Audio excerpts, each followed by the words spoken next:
J'ai commencé à l'âge de 8 ans. J'ai fait 1 an de cours en groupe à l'âge de 8 ans, puis ensuite j'aimais ça, donc j'ai décidé d'y aller avec une professeure privée à Trois-Rivières.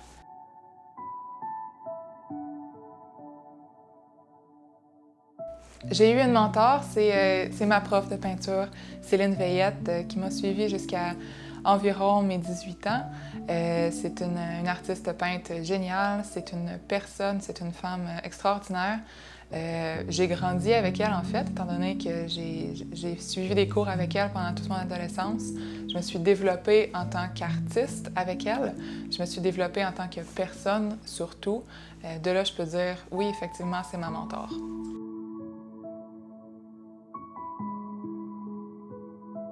C'est un moyen de m'épanouir, de présenter de manière très claire devant tout le monde des sentiments que je veux pas présenter en fait.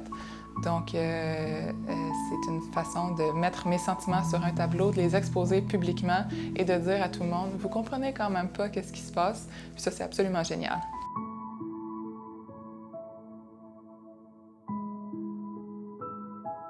Pour l'instant, c'est mon moi intérieur, c'est mes émotions.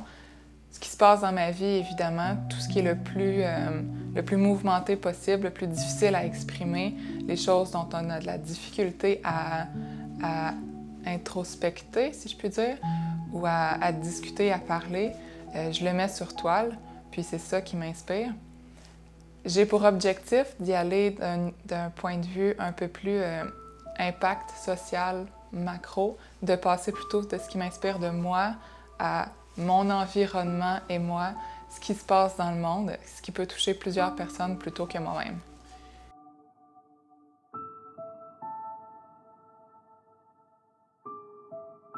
Pour peindre, j'utilise la peinture à l'huile.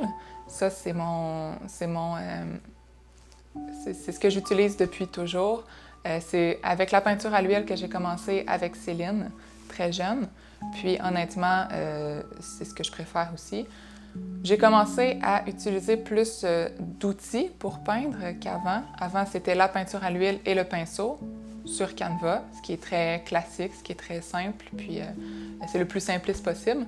Maintenant, je développe ma technique, puis j'y vais plus avec, bon, de l'huile évidemment, ça ne bougera pas, des pinceaux, mais aussi des spatules de toutes sortes.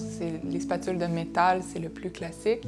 J'ai introduit des spatules de silicone récemment et c'est génial, j'adore ça. J'y vais aussi avec des collages. J'ai mis des pages de livres dans une toile récemment. Les pages de livres, le livre a été choisi, les passages ont été choisis pour représenter l'émotion qui voulait être mise sur la toile. C'est un support génial. Et en même temps, ça implique plusieurs types d'art, puisque la littérature, c'est une forme d'art aussi. Puis ça, c'est génial de pouvoir mélanger plusieurs types d'art puis plusieurs têtes d'artistes en même temps.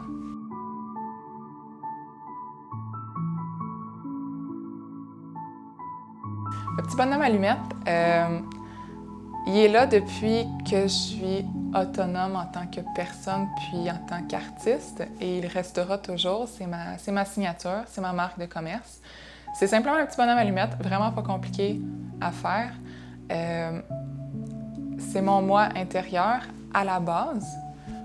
Par contre, ça peut représenter n'importe quoi et n'importe qui, en fait. Donc, il y en a toujours un. Quand il y a plusieurs bonhommes allumettes dans mes toiles, il y en a souvent, pour ne pas dire toujours, il y en a souvent un qui me représente moi.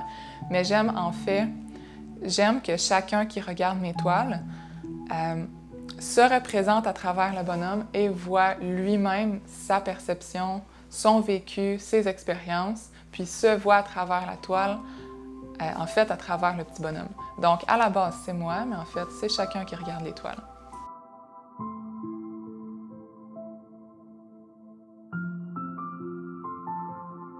C'est vrai, souvent, il y a des bêtes et des monstres dans ma peinture. Pour moi, c'est... souvent, c'est plus facile ou ça donne un meilleur résultat d'exprimer des émotions négatives, qu'est-ce qui se passe de difficile dans la vie, des choses compliquées. Puis c'est ce qui est le plus intéressant à faire, honnêtement. Les monstres, ça représente ces émotions-là qui sont négatives. Puis plus le monstre est effrayant, plus c'est négatif, plus ça a un impact dans ma vie. Puis souvent, c'est l'anxiété, en fait. Donc, les gros monstres représentent un élément anxiogène.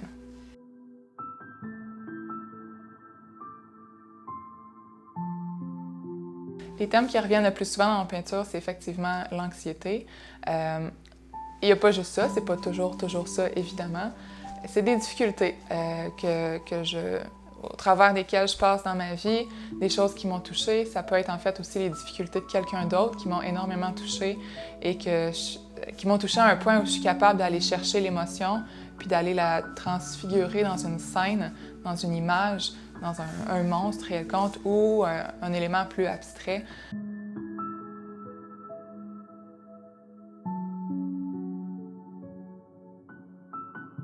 J'ai déjà fait des expositions, oui.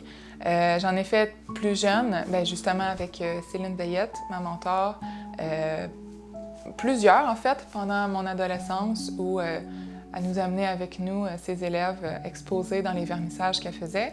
J'en ai fait un récemment cet été à Montréal, au CAMAC à Montréal.